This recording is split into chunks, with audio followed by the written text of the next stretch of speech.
성도 여러분, 오늘 우리가 읽은 본문은 예수님께서 이 땅에서 행하신 사역의 내용이 무엇인지 잘 말해 줍니다. 9장 35절 보면 예수님은 모든 도시와 마을에 두루 다니사, 그래서 도시와 마을이니까 모든 곳을 다니셨다, 이런 의미죠.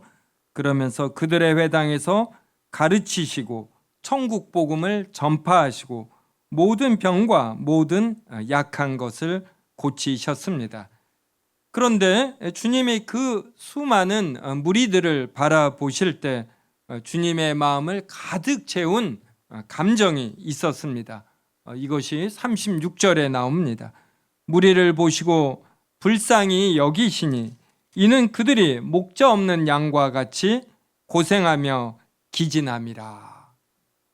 여기서 불쌍히 여긴다, 이 말의 헬라어 원어는 이 내장기관을 뜻해요. 이 내장기관이 끊어지는 듯한 고통, 이것이 불쌍히 여기사, 이렇게 번역이 되었습니다. 우리나라 말에도 창자가 끊어지는 아픔, 단장의 아픔, 이제 이러한 표현이 있죠.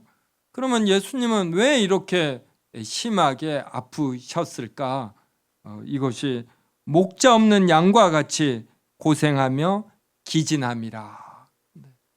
너무나 많은 무리가 고생하고 그리고 기가 전부 다 소진된 것입니다.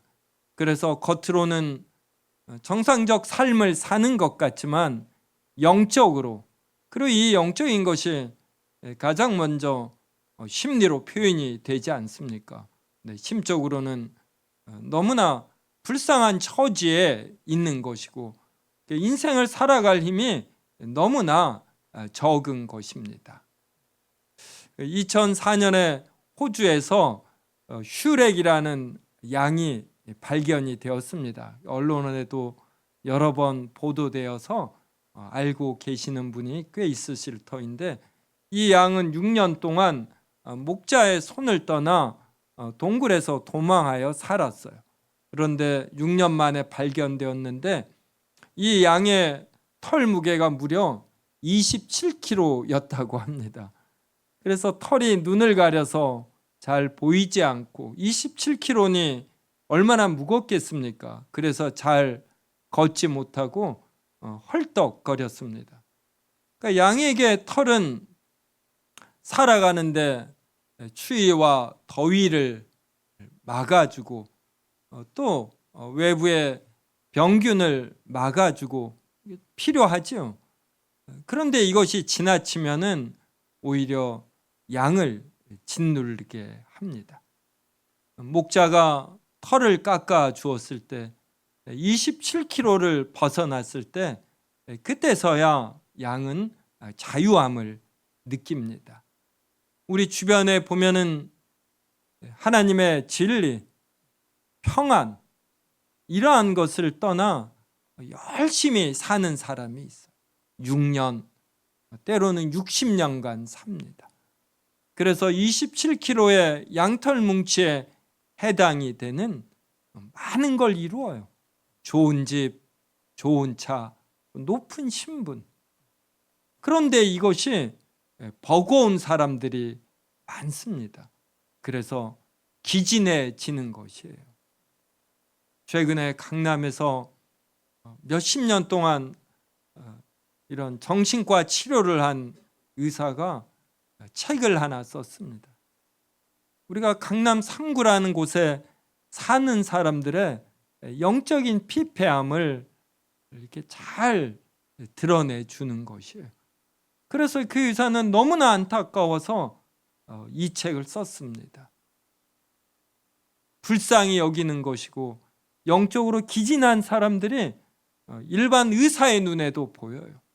예수님은 사람의 중심을 보시니 얼마나 더 잘 보겠습니까? 그러면 왜 이렇게 이스라엘 백성이 하나님의 택함을 받고 하나님의 진리된 말씀을 받은 이스라엘 백성이 영적으로 기진하게 되었습니까? 그것은 구약 시대에 하나님이 허락하신 선지자와 제사장과 왕의 직분자들이 그 역할을 다 하지 못했기 때문입니다. 이렇게 직분자들이, 목자들이 자신의 역할을 하지 못하는 것에 대해서 하나님은 에스겔 선지자를 통해서 아주 엄히 꾸짖으셨습니다. 이 내용이 에스겔 34장 2절부터 5절에 나옵니다. 저와 한 절씩 읽겠습니다. 인자하여 너는 이스라엘 목자들에게 예언하라. 그들 곧 목자들에게 예언하여 이르기를 주 여호와께서 이같이 말씀하시되 자기만 먹는 이스라엘 목자들은 화 있을진저 목자들이 양떼를 먹이는 것이 마땅하지 아니하냐. 그가 살진 양을 잡아 그 기름을 먹으며 그 털을 입되 양떼는 먹이지 아니하는도다. 너희가 그 연약한 자를 강하게 아니하며 병든 자를 고치지 아니하며 상한 자를 싸매주지 아니하며 쫓기는 자를 돌아오게 하지 아니하며 잃어버린 자를 찾지 아니하고 다만 포악으로 그것들을 다스렸도다. 그가 없으므로 그것들이 흩어져서 모든 짐승들이 밥이 되었도다. 오늘 오전에 아침에 교리 공부하면서 사기꾼들은 언제 은퇴해야지 되는지 이런 이야기 나눴습니다. 사기꾼이 언제 은퇴해야 되는지 아셔요? 자신이 어떤 사람에게 다 사기를 치는 거, 거짓말을 하잖아요. 이 거짓말한 걸 잊어버릴 때, 잊어버리면 다른 소리에서 들키거든요. 사기꾼은 그때 은퇴해야지 됩니다. 목자는 언제 은퇴해야지 될까요? 무리를 보고 불쌍히 여김이 느껴지지 않을 때, 이게 귀찮게 느껴질 때 은퇴해야지 됩니다. 그러니까 슈렉이 이 양이 27kg의 양털 뭉치로 힘들어 하잖아요. 이걸 볼 때 불쌍히 여겨야지 돼요. 그래서 그를 찾아다녀야지 됩니다. 그래서 그 양털 뭉치 안 깎아줘도 돼요. 그냥 슈렉 죽으면 그만입니다. 그런데 그와 일치감을 느끼고 그의 어려운 처지를 이 목자의 어려운 처지로 느껴 어떻게든 찾아내어 이렇게 깎아주려는 이 마음이 있어야지 돼요. 그런데 구약시대에 선지자 제사장 왕이 자기 배를 불리고 자기 살만 찐 것입니다. 하나님이 주신 이 직분, 그러니까 기본적으로 구약시대 백성들은 직분자들을 존중했겠죠. 저도 성도들을 대해보면 정말 강한 사람이 아니고는 저에게 기본적인 예의를 취합니다. 그래서 제가 종종 속아요. 저를 다 존경하는 줄로 알고. 그래서 이 구약 백성들이, 구약의 직분자들이, 선지자 제사장 왕이 구약 백성의 존중을 받으며 자신의 이 직위를 이용해 자기의 경제적 이익, 사적 이익을 추구하는 것입니다. 이것을 인해서 구약 백성이 슈렉처럼 목자를 떠나 다른 것들을 추구하는 거예요. 그래서 나름 자신의 인생을 자유롭게, 그리고 능력이 있으면 화려하게 살죠. 근데 그렇게 치장한 것들이 그에게 영적인 독이 되는 것입니다. 이러한 걸 하지 못한 것이에요. 그리고 신약 시대에는 이제 제사장들이 있고, 그리고 서기관, 바리새인들이 있지 않습니까? 종교 지도자들입니다. 그런데 그들도 잘못된 내용을 가르칩니다. 율법의 짐을 부과하고, 그리고 자신들의 사적 이익을 취한 것이에요. 그래서 예수님 당시에 이스라엘 백성이 목자 없는 양과 같이 이렇게 방황하고 영적으로 기진해 있는 것입니다.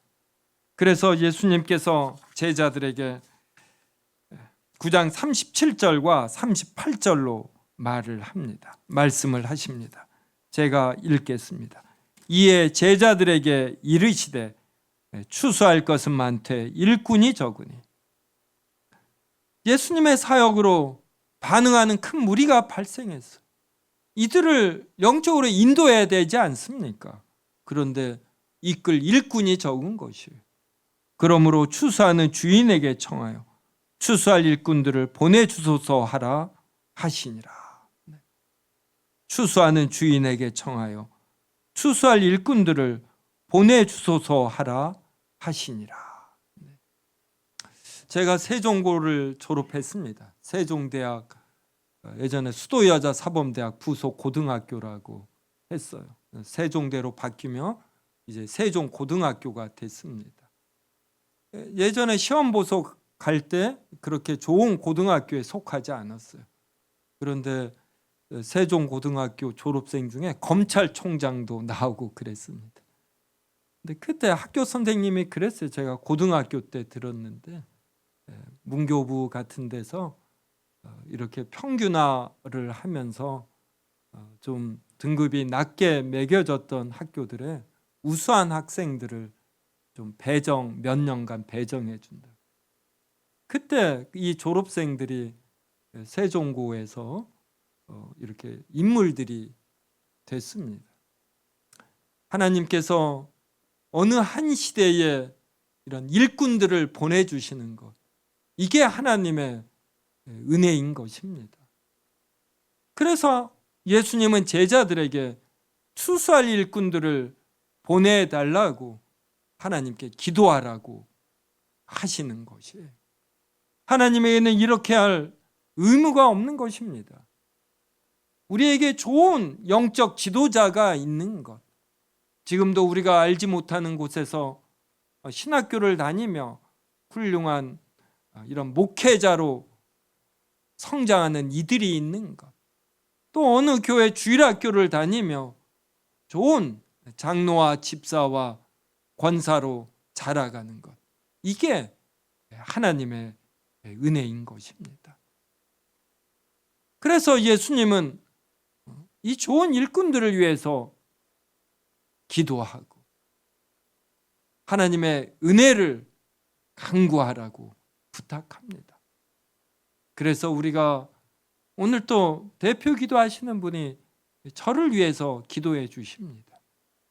제가 담임 목사로 세워졌기 때문인 것이죠. 이러한 기도를 들을 때 제가 얼마나 진지해지는지 모르고 또 그 기도에 어긋나는 자가 되면 안 되지 않습니까? 그러며 긴장하며 또 저도 격려를 받고 그러합니다. 예수님은 제자들에게 이렇게 말씀하신 후에 말씀만 하시지 않고 예수님께서 직접 12 제자를 기르셨습니다. 예수님은 사역을 처음 하실 때부터 12 제자를 부르셨어요. 그래서 예수님이 하시는 모든 것을 지켜보며 이렇게 성장하게 하셨습니다. 그리고 오늘 본문 10장 1절을 보면 능력을 주시며 사역자로 파견까지 하셔 이런 경험을 또 쌓게 하시고 목자 없는 이스라엘 백성들을 이끌도록 하십니다. 10장 1절 보십시오. 예수께서 그의 12 제자를 부르사 더러운 귀신을 쫓아내며 모든 병과 모든 약한 것을 고치는 권능을 주시니라. 이렇게 한 후 12 제자 명단이 나옵니다. 구약시대가 12 지파였고 이것의 연속성에서 신약시대는 이제 12 제자가 됩니다. 예수님은 이 12명의 제자들이 누구에게 가서 이러한 권능을 펼치며 복음을 전해야 하는가, 이것을 말씀해 주십니다. 10장 5절과 6절인데 저와 한 절씩 읽겠습니다. 예수께서 이 12를 내보내시며 명하여 이르시되 이방인의 길로도 가지 말고 사마리아인의 고을에도 들어가지 말고.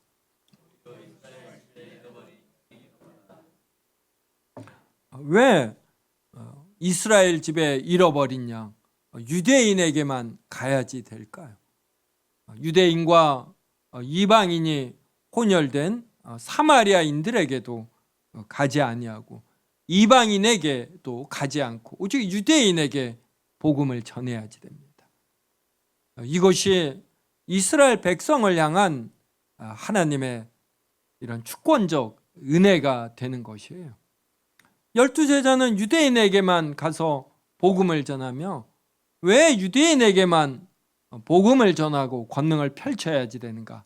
이러한 생각을 합니다. 그러며 자신들이 하나님의 구원을 받은 것이 자신들이 잘나서가 아니고 자신들이 구원에 적합한 행위를 해서도 아니고 하나님의 전적인 은혜임을 깨닫는 것이에요. 이것이 이렇게 이스라엘 백성에게 특정되는 일이 예수님이 부활하여 승천하시기까지 이어집니다. 그러니 유대인들이 받은 은혜가 얼마나 큰지 모르는 거예요. 진리를 받았습니다. 진리를 받았다라는 건 온전한 구원을 받은 것이. 이것이 예수님 생애 때까지 유대인에게만 집중적으로 발생한 것입니다. 이것이 예수님의 부활 승천 이후에 모든 민족에게 확장되었어요. 그래서 우리에게도 전해졌고, 그래서 우리가 이것이 작은 선물이 아니라 하나님께서 주신 큰 선물임을 알고 우리가 아주 귀하게 대해야 합니다.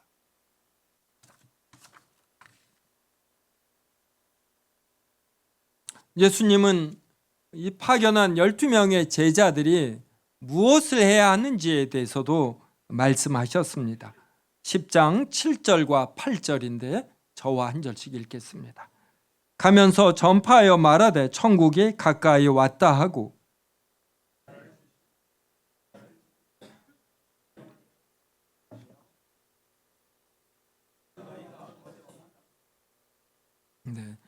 여기서 이 10장 7절의 내용이 핵심이 되고 지금에까지 연장되는 어떤 사역자들의 사역 내용입니다. 전파하는 것, 천국이 가까이 왔다라고 이렇게 선포하는 것입니다. 근데 8절부터 보면 병든 자를 고치며 죽은 자를 살리며 나병 환자를 깨끗하게 하며 귀신을 쫓아내는 것, 이러한 권능을 예수님께서 12명의 제자들에게 주셨어요. 그러면 12명의 제자들에게 주신 이 권능이 지금의 사역자들에게 이어지는가? 이게 중요한 해석이겠죠. 이것이 이어진다라고 보는 사람들이 하는 운동을 신사도 운동이라고 합니다. 12명의 사도 이외에 지금도 새로운 사도들이 있다 그래요. 그런데 우리는 이러한 것을 배격하고 예수님 당시에 교회를 기초를 세우기 위해서 특별히 12제자를 택하셔 예수님과 3년의 공생애를 겪게 하시고 그리고 성경이 기록되게 하는 계시도 주시고 이적을 행하는 이러한 권능도 주셨다 이렇게 봅니다. 그래서 가룟 유다가 예수님을 배반하고 스스로 목매어 죽었죠. 그래서 새로운 사도를 한 명을 택해야지 되는데 그때 조건이 처음부터 예수님과 같이 있으며 예수님의 공생애를 지켜본 것, 이것이 조건이 됩니다. 사도행전에 이렇게 나오죠. 그래서 우리 장로교 헌법에는 12사도를 기초 직원이라고 해요. 그리고 우리와 같은 이러한 목사, 장로, 집사를 평범한 항존 직원이라고 합니다. 이것이 헌법의 제3부 교회 정치 그리고 제4장이 교회의 직원입니다. 그래서 여기에 나오는데 혹시 화면 네, 나오죠. 그 위에가 작아서 안 보이는데 이게 교회 정치 제4장 교회의 직원이에요. 그래서 제1조가 교회의 기초 직원입니다. 제가 읽어보겠습니다. 우리 주 예수께서 최초에 기적을 행할 은사를 사도들에게 주셨고 그들의 선교에 의하여 각국에서 택한 백성을 모아 그의 몸된 교회를 세우셨다. 그리고 사도직과 선지자직은 그대로 계승되지 않았고 그 직의 표가 되는 사도적 기적도 멎어졌다. 다시 말하면 기독교의 기초가 성립될 때에만 이런 기초 직원이 있었다. 그래서 12사도를 기초 직원, 비상 직원 이렇게 표현을 합니다. 그 다음에 제2조가 교회의 평범한 항존 직원이에요. 그래서 목사님들이 일부는 이 표현을 싫어합니다. 왜냐하면 평범한 이 표현 때문에.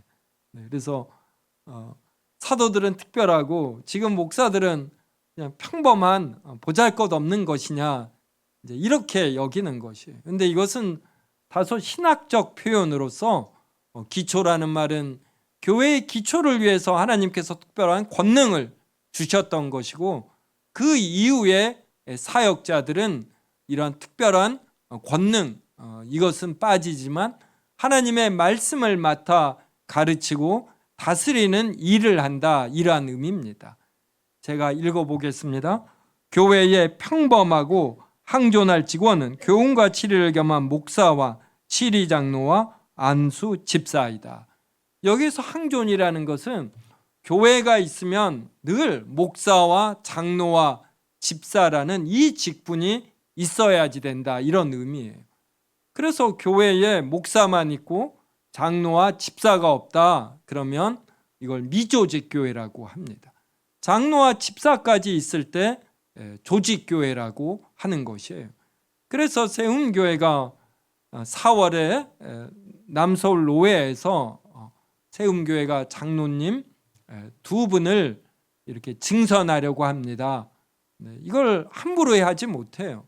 꼭 노회의 허락, 감독을 받아야지 됩니다. 그래서 이것이 통과되었는데 아직 이렇게 장로를 세우기에 적합하지 않다 해서 우리가 일단은 6개월 미룬 상태입니다. 그래서 세움교회가 조직이 잘 되어서 조직적으로 교회에 여러 일들이 이루어지도록 이러한 좋은 일꾼을 세우는 것 이게 참 중요하죠. 그리고 목사와 장로와 집사는 늘 이렇게 하나님의 계시된 말씀 교회의 기초 직원인 12사도들이 특별히 하나님의 말씀을 영감을 받아 성경으로 기록했습니다. 이 기록된 성경 말씀에 근거하여 깊이 살피고 깊이 묵상하며 하나님의 뜻을 성경에 근거하여 잘 발견하고 정리하여 이제 정치를 잘 해야지 되는 것입니다. 그런데 이런 지금도 사도가 있다. 이것을 신사도 운동이라고 합니다. 가끔 들어보셨을 것이에요.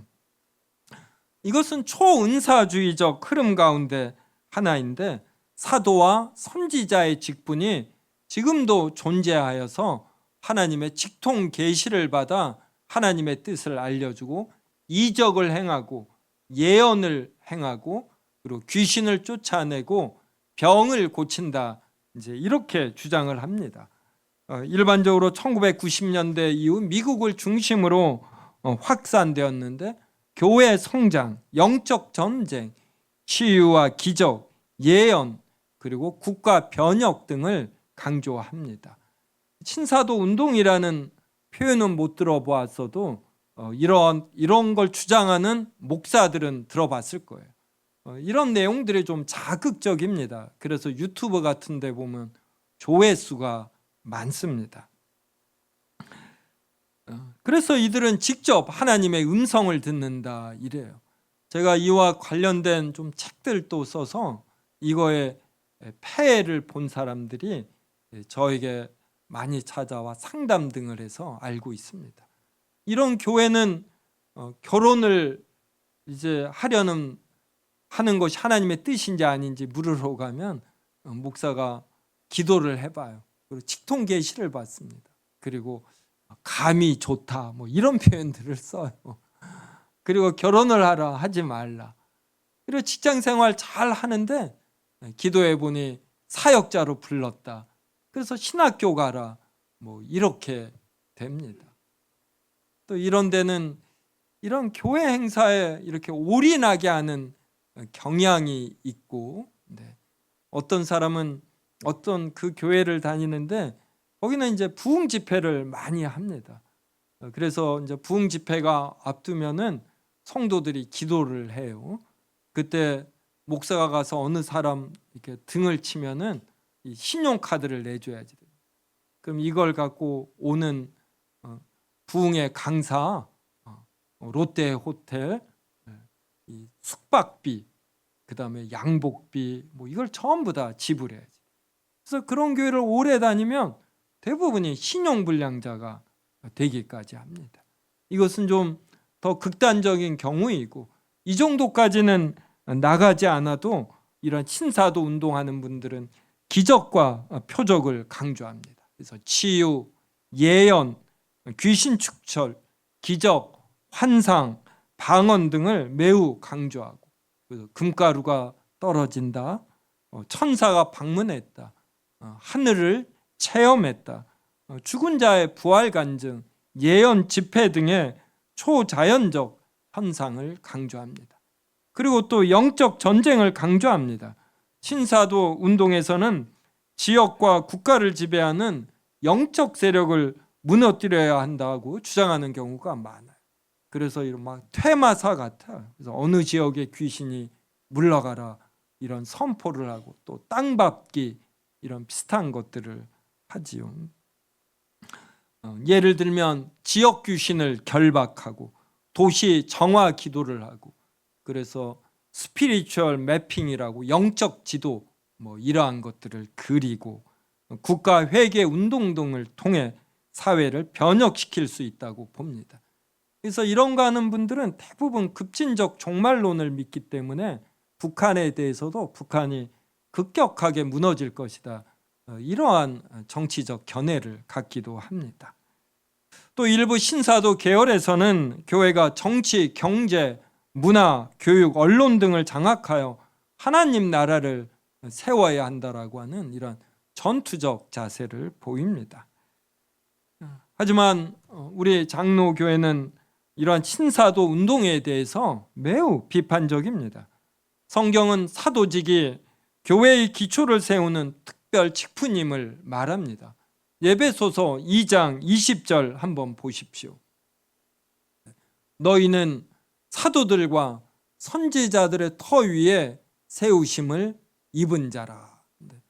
이미 이 신약교회는 사도들과 선지자들, 구약시대의 선지자들과 신약시대 예수님 당시에 이 12사도들의 터 위에 이들이 받은 계시와 권능 위에 세워진 것입니다.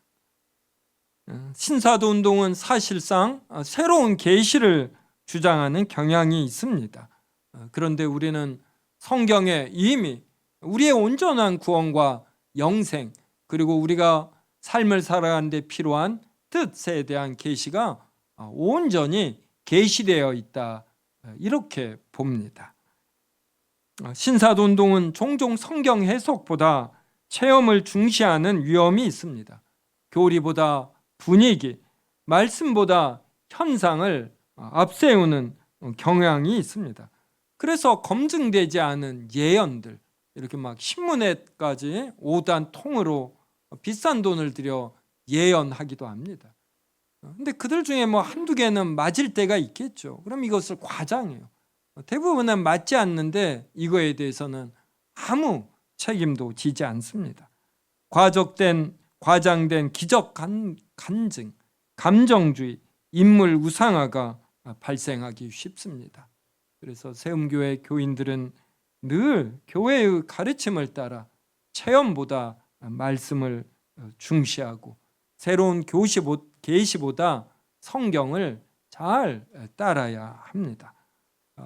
유튜브 영상을 볼 때에도 내가 이것을 보아야 하는지 보다 더 좀 신중히 대하시고, 그래서 이렇게 함부로 이 유튜브 영상 교회 밴드나 단톡방에 이러한 거 올릴 때도 조금 주저할 필요가 있어요. 이게 세움교회 가르치는 것과 맞는지. 그렇지 자신의 개인적 견해로 이렇게 함부로 이러한 것도 올리면 안 됩니다. 교회의 공식적인 가르침을 이렇게 중시하고 이렇게 겸손히 따르는 모습, 이러한 것이 우리에게 필요합니다. 예수님은 이렇게 말씀하신 후에 제자들의 사역 자세까지 가르쳐 주셨습니다. 이 내용은 10장 9절부터 13절에 나옵니다. 저와 한 절씩 읽겠습니다. 너희 전대에 금이나 은이나 동을 가지지 말고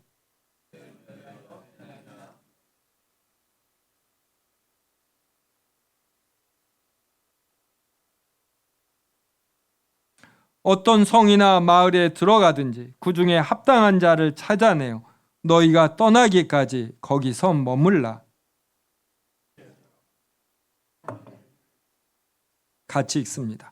그 집이 이에 합당하면 너희 빈 평안이 거기 임할 것이요 만일 합당하지 아니하면 그 평안이 너희에게 돌아올 것이니라. 그러니까 사역자는 소유나 환경에 얽매이면 안 된다라는 것입니다. 금이나 은이나 또 배낭이나 옷 같은 것을 많이 소유하면 이동하기에 불편한 것입니다.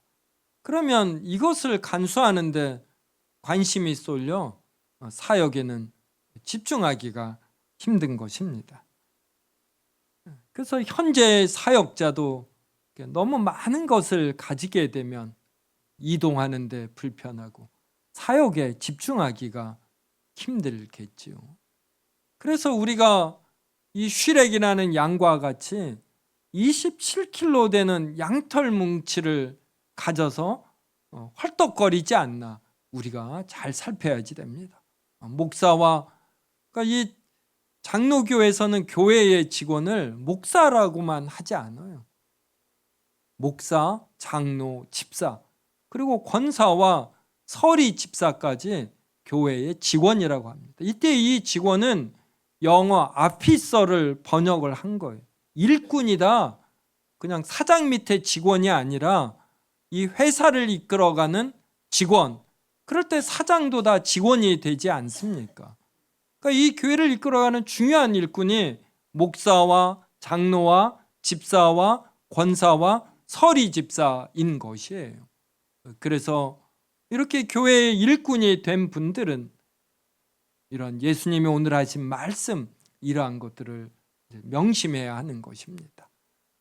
예수님의 12제자가 어느 마을에 가서 이제 머물 곳이 필요합니다. 근데 집에 들어갔더니 환영해서 들어갔더니 너무 주거 환경이 나쁜 거예요. 그래서 하루 머물고 더 좋은 집을 찾아가는 거. 이러지 말라는 것입니다. 누가 환영해서 그 집에 들어가면 그 마을에서 사역할 때까지는 그것을 감사하게 받으라는 것이에요. 그래서 교회의 직원은 이 불편한 상황을 이렇게 견뎌내는 힘이 있어야지 되는 것이에요. 그래서 예전에는 교회의 직원이 되면 장로와 집사와 권사가 되면 교회 부근으로 이사 와서 교회를 더 집중해서 섬기게 했습니다. 교회 부근으로 이사 오면 불편함이 있지요. 근데 이것을 감당해내는 이러한 가치가 예전에 있었어요. 제가 이런 걸 강력하게 말하지는 않지만 우리가 이러한 것들을 좀 지향해야지 됩니다. 그래서 원래 성경이 말하는 바가 무엇인가 이것은 알고 여기에 근접해 가기 위해서 우리는 노력해야 하는 것이죠. 예수님은 10장 8절에서 이렇게 말씀하십니다. 병든 자를 고치며 죽은 자를 살리며 나병 환자를 깨끗하게 하며 귀신을 쫓아내되 너희가 거저받았으니 거저주라. 거저받았으니 거저주라. 이것이 교회 사역자의 자세입니다. 특별히 교회 직원 중 목사가 명심해야 할 내용이지요. 목사의 직분으로 불림받은 거 영광스럽습니다. 하나님이 이걸 행하도록 재능도 주셔요. 그럴 때 이 재능을 발휘해서 뭔가 대가가 있겠죠. 이거에 너무 연연하지 말라는 것입니다. 하나님이 재능을 주셨으니, 권능을 주셨으니 이것을 그대로 써야지 된다 이거예요. 이제 사역자가 이걸 잃어버리면 성도들을 불쌍히 여기지 아니하고 그리고 돈에 욕심이 생기면 이제 은퇴할 때인 것입니다. 그다음 두 번째로 예수님은 거저주라 그러면서 10장 10절 보십시오. 이는 일꾼이 자기의 먹을 것 받는 것이 마땅함이라. 그래서 많은 것 가져가지 말라. 어느 마을에 가서 너가 복음을 가르치고 권능을 행했으면 그들에게 먹을 것을 받으라 이거예요. 제가 목회를 여부를 결정할 때 저는 한 달 만에 정말 1994년입니다. 새로운 교육자를 통해서 이러한 내용들을 그러니까 칼뱅주의를 알게 됐을 때 한 달 만에 사역자로 바뀌더라고요. 그때 저에게 영향을 미친 그 사역자가 이랬어요. 이런 사역자의 길이 가장 익사이팅한 것이고 가장 큰 비즈니스다. 이게 제 마음에 다가왔습니다. 저는 이 일보다 더 익사이팅한 것이 있으랴 싶어요. 목회보다. 이것보다 더 큰 비즈니스가 있을까? 더 큰 사업이 있을까 싶습니다.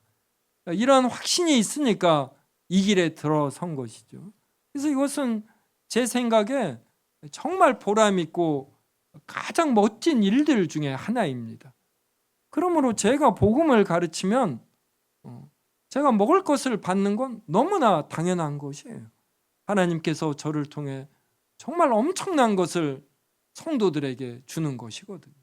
그래서 사역자는 이제 이러한 자세를, 이러한 당당함을 갖고 동시에 거저받았으니 거저 주려는 이런 게 있어야지 됩니다. 4월 말에 기독교 교역신보 사무실에 가서 편집국장님과 대담을 했습니다. 이분이 여러 질문을 하면서 책은 잘 팔리느냐 이런 이야기를 해요. 여러분, 제가 책 팔아서 받은 인세가 어느 정도 될 것 같습니까? 수천만 원 돼요. 제 책이 팔리면 최소한 2세, 3세는 갑니다. 그랬더니 놀라더라고요.